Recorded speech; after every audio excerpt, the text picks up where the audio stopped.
4 বছর পর 2024-25 শিক্ষাবর্ষে গুচ্ছ থেকে বের হয়ে স্বতন্ত্রভাবে পরীক্ষা নিচ্ছে জগন্নাথ বিশ্ববিদ্যালয়।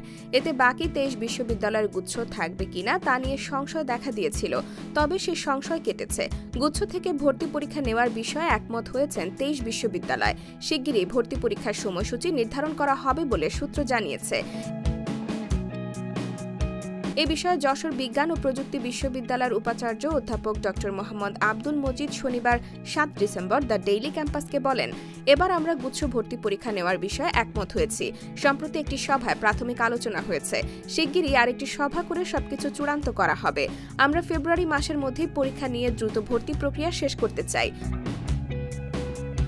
জগন্নাথ বিশ্ববিদ্যালয় না থাকা প্রসঙ্গে তিনি বলেন, তারা না থাকলে বাকি 23টি বিশ্ববিদ্যালয় নিয়ে গুচ্ছ পরীক্ষা হবে। প্রকৌশল ও কৃষি গুচ্ছ থাকলে তাদের সঙ্গে সমন্বয় করে হবে জিএসটি গুচ্ছের ভর্তি পরীক্ষা। এবার সময় কমানোর পাশাপাশি সেশন জট যাতে না হয় সে চেষ্টা করা হবে। জানা গেছে, জবের ভর্তি পরীক্ষা শুরু হবে আগামী 31 জানুয়ারি। গত 21 নভেম্বর বিশ্ববিদ্যালয়ের ওয়েবসাইটে রেজিস্ট্রার অধ্যাপক ড. শেখ মোহাম্মদ গিয়াসউদ্দিন স্বাক্ষরিত বিজ্ঞপ্তিতে এই তথ্য জানা যায়। গত 1 ডিসেম্বর থেকে আবেদন শুরু হয়েছে, চলবে 15 জানুয়ারি রাত 11:59 পর্যন্ত। বিশ্ববিদ্যালয়ের ভর্তি সংক্রান্ত ওয়েবসাইটে ভর্তিচ্ছু শিক্ষার্থীরা প্রাথমিক আবেদন করতে পারবেন।